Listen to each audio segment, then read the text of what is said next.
Salut tout le monde, ici Charles Raymond de Raymond vs Bass. J'espère que vous allez très bien aujourd'hui. Pour cette vidéo, je vous présente mes leurres et techniques préférées pour l'ouverture de l'achigan à grande bouche, à petite bouche.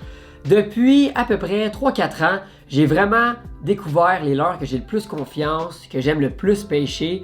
Puis je veux vous le partager aujourd'hui, puis vous me connaissez, j'ai tellement hâte à l'ouverture que mes cannes sont toutes déjà prêtes. Alors je vais vous montrer mes cannes, les leurres que j'ai installées sur mes cannes lancer léger, lancer lourd. J'espère que vous allez bien aimer. Si oui, n'hésitez pas à mettre un petit j'aime, c'est tout le temps cool. Et sans plus attendre, on check ça. Bon visionnement tout le monde. Pour commencer, un des leurres que j'aime le plus pêcher à l'ouverture pour l'achigan, c'est le Senko montage wacky. J'ai tellement pogné de poissons avec ça dans le passé, ça fonctionne bien puis c'est simple à travailler aussi. On lance, on l'agite tranquillement dans l'eau avec des petits coups, on lui laisse des pauses de temps en temps puis je vous le dis, le bass, le doré, même le brochet de temps en temps aussi, le crapet de roche, le crapet soleil, j'ai pogné beaucoup de sortes de poissons avec ça. Il y a plusieurs couleurs sur le marché aussi pour la sélection de Senko.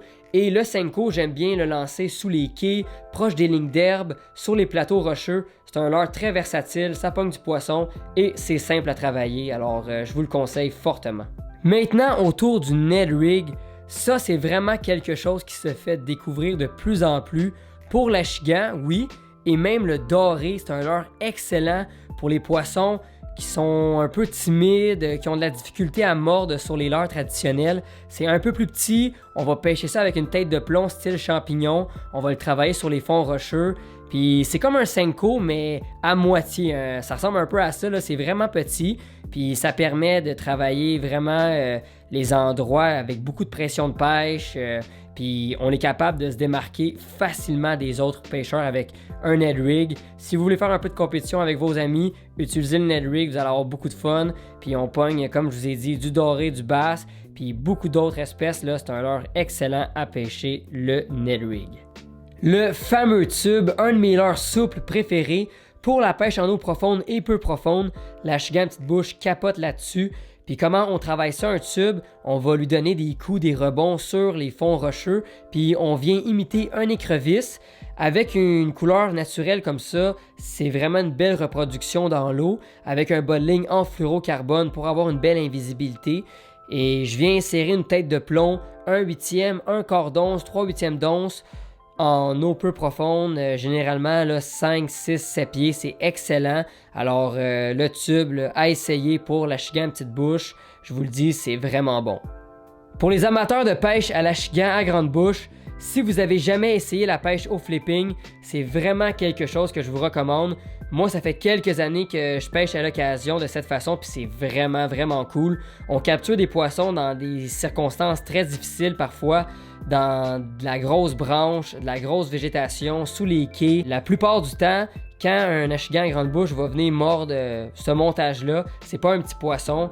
Donc du gros poisson, un montage vraiment particulier aussi avec un tungsten, un gros hameçon flipping, un leurre souple style écrevisse, un fil tressé d'un bon diamètre, 40-50 livres, puis le tour est joué. Mais je vous le dis, moi je vais le pêcher de plus en plus cette année et surtout à l'ouverture dans la végétation, là, on peut avoir beaucoup de fun avec ça. Maintenant, autour du flouke, un leurre qui est vraiment intéressant à travailler pour l'achigan grande bouche et petite bouche, surtout les endroits qui vont avoir de la végétation, des lignes d'herbe, des arbres tombés dans l'eau. C'est une belle façon de localiser le poisson, puis c'est très réaliste, là. Ça limite parfaitement un petit méné en fin de vie dans l'eau. On le travaille par saccade, puis c'est juste un leurre fun à pêcher. On voit les attaques devant nos yeux. Alors essayez-le, le flouke, montage texan, rien de trop compliqué. Je l'attache directement sur mon fil tressé, surtout dans les endroits qui a de la végétation, puis ça fonctionne vraiment bien. Autour du spinnerbait, un de mes leurres de prospection favoris, beaucoup de vibrations, des éclats lumineux, je l'attache directement sur mon fil tressé et le poids que j'utilise la majorité du temps, c'est 3/8 d'once. Oui, pour le brochet c'est bien, mais l'achigan à grande bouche et petite bouche, c'est vraiment très bon.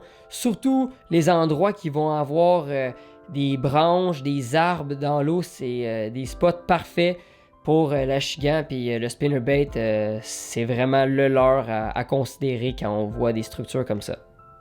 Mon dernier leurre pour ma sélection de l'ouverture, le crankbait, et surtout dans ces couleurs-là, orange, brun, rouge, c'est des couleurs parfaites pour imiter un écrevisse, et on peut toujours utiliser aussi des couleurs dans le blanc, le chartreuse qui peuvent facilement imiter une perche chaude ou un autre petit méné. Mais le but quand on travaille le crank, c'est vraiment de venir frapper les roches, les branches, les structures dans l'eau pour créer de la turbulence et de la vibration. C'est rien de trop compliqué. On lance, on ramène tranquillement. Puis moi j'aime bien avoir une bavette qui va plonger jusqu'à 5 pieds pour mon crankbait. Donc c'est pas trop creux, c'est pas trop peu profond, c'est vraiment parfait. Et par la suite, plus la saison avance, plus on est capable d'ajuster nos bavettes et prendre de quoi qui va plonger un peu plus. Mais en début de saison, 5, 6, 7 pieds dans les fonds rocheux, c'est vraiment bon pour le crankbait. On couvre beaucoup d'eau, puis le bass adore ça. Ben oui, c'est ici que la vidéo se termine. J'espère que vous l'avez bien aimé et en espérant en même temps vous avoir inspiré sur ma sélection de leurres et techniques pour l'achigan. Si vous avez d'autres questions, dans les commentaires plus bas, ça va me faire plaisir de vous répondre. Et avant de vous quitter, je vous souhaite une excellente saison de pêche. Le beau temps arrive, le poisson va mordre, ça va être vraiment cool. Alors on se revoit très bientôt sur un autre épisode de Raymond vs Bass. À la prochaine tout le monde.